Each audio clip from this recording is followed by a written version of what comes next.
delivering your message. Now, what we're specifically going to look at in this chapter is the idea of the meanings of words and then some of the obstacles that come up whether we're speaking, and of course this applies to writing as well. The first thing that I want to establish is that language is largely symbolic. In this class, we're going to view language as a structured system of symbols used for communicating meaning, and that each word represents a particular object or idea, but it does not constitute the object or the idea itself. In other words, words literally mean whatever we choose for them to mean. Now, that doesn't mean I can change my mind and the word to is now going to mean cupcake, but that language is symbolic about cultures. We have these rules and that's how we understand each other. We've agreed on these different meanings for certain words. But the meanings can change over time. It can be attached to cultural experience, and like I said initially, it's largely symbolic. The language users are choosing the meanings, and the meanings just don't mean now even what they might have meant 10 years ago. Words don't only symbolize meanings, they constitute the meanings themselves. One really good example is the fetch scene from the movie Mean Girls. So where they're going to make fetch happen. Some people will try and make something happen and it sometimes is more or less successful. But in that movie, the words are part of their code, and words are part of the code of the message when we think about encoding and decoding. That's part of those 8 things that have to do with the way the communication process works, back from chapter 1. We also know that language has layers of meaning. Language can be either denotative or connotative. The denotative messages are the objective dictionary definition of the word. They have a reference to a primary association of whatever that word is. Whereas the connotative messages are much more subjective, emotional, and they have some other secondary meaning. For denotative messages, you might think about something like the word design there on the screen. As a verb, it means one thing. If I talk about your design being effective or not, you might have something different in your head because there's going to be this secondary connotative message when I say that. Another really good example there is the idea of cheap or frugal. If I say cheap, it could mean that you're thinking the dollar menu at some fun restaurant, or you're thinking cheap like that person's too cheap to buy a new phone. Or frugal can mean something that's a compliment, like this is really great, they're frugal. But on the other hand, frugal can get to mean miserly. So it's something where it depends a lot on the context of the relationship and the setting. If you could guess, based on these 2 types of meanings, where do the workplace errors generally occur? The connotative. So it's those words that don't always have this really clear objective dictionary definition.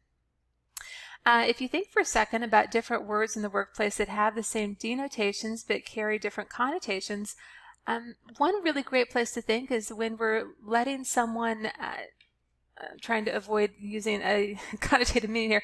If we're going to say somebody is been let go, or somebody is no longer with the company. Literally, they're not with the company anymore, but connotative, your relationship to that person and what you know about them is going to change whether you think they were fired or they retired or they quit.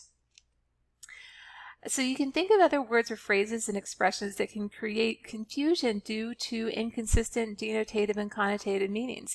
Maybe you're at an internship and they're saying to be on time. Now, does on time mean that you're clocked in 30 seconds before when you're supposed to be sitting to your desk? Or does on time mean sometime 10 minutes before, 10 minutes after? It depends a lot on a lot of different things. Another way to think about it is that there's other words that have different meanings in different contexts or different cultures. Here's one. So the idea of a butt dial or a booty call. One thing that is really key in business communication for speaking and for writing is that we make sure whatever we're saying translates. So the idea of a butt dial literally means the same thing as a booty call, but for most audiences, they'll understand that butt dial is when your phone calls somebody, but it's in your pocket, versus booty call is a romantic engagement. So has this happened to you? I mean, has anybody ever thought you meant something entirely different than what you said? I can remember when I first started teaching, students using the word ratchet, which to me meant something literal, a tool, not a tool, the connotative tool, but literally a tool that you might have in your garage, whereas students, of course, were using it really differently. So why and how is there confusion about the words? Because the meaning's changed. The meaning adapts and people start to use it in really different ways. Think about the effects on that. Let's say you had a coworker and you go into the break room and you say, hey, my coworker John made a booty call to me last night. What's that going to do to your future interactions, the office setting, the relationship that you and John have, and what everybody is thinking about you right at that moment? So we need to be really careful with the words that we choose. Part of this has to do with the concept of this semantic triangle. So you want to think about this as words don't have a precise definition. Meanings don't reside in other words and symbols. Meanings reside in people. So there's a link between symbols and referent, but it's kind of tenuous. Two people could use the same word to stand for different things. The relationship between thought and symbol are casual, meaning the symbol evokes an attitude or a proposed effect on another person. There's a relationship between the thought and the referent, and that can be a direct relationship or it can be indirect. And finally, the relationship between the symbol and the referent is purely indirect in that it's an arbitrary relationship. So the three key words here are symbol, referent, and reference or mental connection there. The way you want to think about this is that meanings reside within people. You need to know what will your words represent to the listener. So there it's put another way, and while I've got this pulled up, I want you to think of a dog. So get a dog in your head, and you've got the image, right? So you now have this thought about the subject or object, but I'm going to guess if you're watching this video, maybe nobody had in their exact head that subject, that denotative thing. We had that word dog. We might be thinking cuddly, playful, and adorable and then have that picture, or we might have thought dog and then thought loud, annoying, messy, and then have, I just thought of my old black lab who passed away, but a big black lab there down in the corner. So it's really going to change based on your experience, other events, other people. And why does this matter? Will using a professional or technical term enhance your credibility or confuse your audience? This is a really great example. We've heard, or I've heard of people who graduated from a place like UT Dallas, or maybe they also get their MBA, and your business jargon vocabulary and your advanced knowledge of some of these terms is going to be really cutting edge and current. But if you go into the workplace and start using words that people don't understand, they're probably not going to be like, oh, Sean, he's super clever. It's going to be, oh, Sean, like, why are you talking like that to me?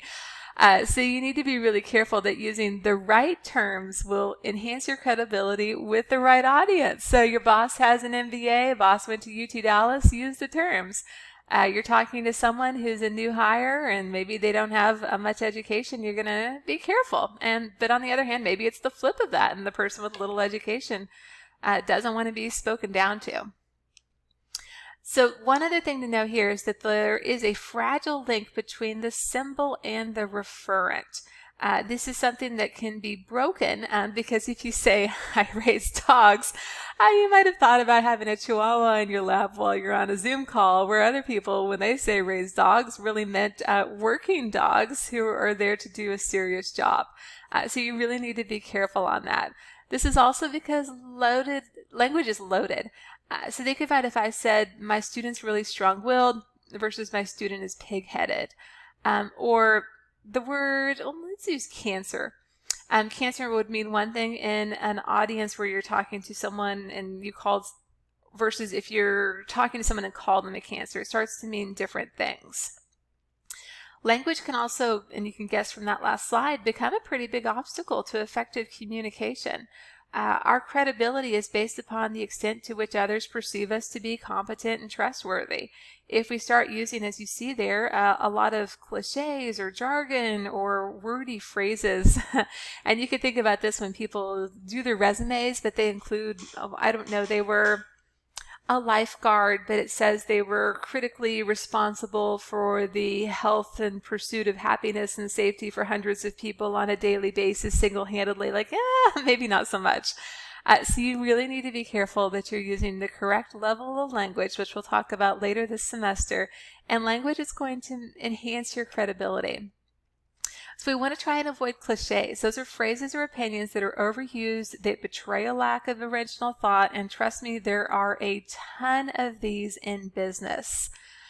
We hate cliche, and sometimes they can be useful. I mean, they can make you sound kind of casual, but they also can be overused and predictable and boring and annoying. You may have seen the joke videos about where people were working from home for the first time together because of coronavirus, and they realized that their spouse was, you probably saw this on the memes too, where the spouse was like the let's circle back person, which I'm totally guilty of saying in meetings. But that phrase, it's overused. It's predictable. It can be kind of annoying to people. And it's, just a little bit boring. You also want to be aware of dialects. And so that's language variations shared by people of a certain region or social class. So y'all, to gain credibility, would you use the word y'all? I will tell you, when I went and lived in Chicago and would use the word y'all, they thought I was this dumb Southerner. One person said that to my face. So when I lived in Chicago, I really cut that back. I did not say y'all at all. However, what I know is that if I'm in Texas, the word y'all is actually kind of a wonderful word because it is this gender neutral plural that we don't have a really good word for in English like we do in some other languages. If I say y'all in a classroom, it can be a word that might set people at ease. And it's certainly preferential to something like saying you guys, which has that gendered aspect to it. The other thing to know there is that much of the language we use is equivocal. That means it has two or more possible interpretations. That means then that there can be sources of confusion. People might assume that everyone has the same interpretation of the word they're using, or they might assume they disagree because they're using a different word, but really they mean the same thing. This is so much harder now that we're using text and messaging systems or online message boards, because somebody might talk about freedom to do something, but you can go back on the idea of connotative and denotative meanings. Freedom might mean one thing to one person and something really different to somebody else. So here's another example. Let's say we label foods low sugar. As some of you know, there's some really popular cookie brands and they'll label their foods low sugar. Does that mean it's healthy? Well, no, not really. It might have less sugar than other cookies, but it might still have a ton of sugar in it. So this is something where it becomes an ethical question about communication. Or how about this? The company has this notification that we're going to have a small amount of downsizing. What do people think when they hear that? What's the meaning that they're going to take away from that? Is it fair if what you're actually doing is cutting 80% of your staff in one particular branch? Then it becomes, again, ethically murky. You also want to be really careful about the idea of doublespeak and weasel words. You've probably walked into a store and seen these signs like up to 50% off all products. I got an email a few weeks ago where it said something like 80% off of many items. And so I go to the website and I'm looking for, hey, where's the shoes that are 80% off? And of course, there's like one pair of flip-flops. So what happens as a company, you do that once, next time I get that email, am I going to open it again? No, because I know technically they're saying up to on all, but that might mean that it's 1% off. So doublespeak and weasel words are two different things. They're phrases that are intended to mislead, but they also imply something that they don't actually say. So we need to be really careful to try and avoid these and not use them. Here's one last, or a couple last final thoughts here. What about profanity? So if I can't ask for a show of hands, we're on video, but if I were to ask right now for an imaginary show of hands, some of you would tell me that profanity is acceptable in the workplace. Here on campus, I'll just tell you this. The arts and humanities professors, I've heard way more cursing in their classes than I've ever heard out of a JSOM professor. So if your JSOM professor walks into the class and starts cursing, it's going to be a little shocking. Flip that to the workplace. You're at a big accounting firm and, I don't know, tax audit, probably not going to be walking in F this, F that audit. Like, that's just not going to happen. Finance? I mean, I don't know if y'all seen the movie Wolf of Wall Street, but there's things in there that ring true in terms of the fact that profanity is part of the way that people speak, and that you have to understand what's going to be appropriate for your audience, whether or not you personally want to use that or not. Those are much harder choices than I think people initially assume.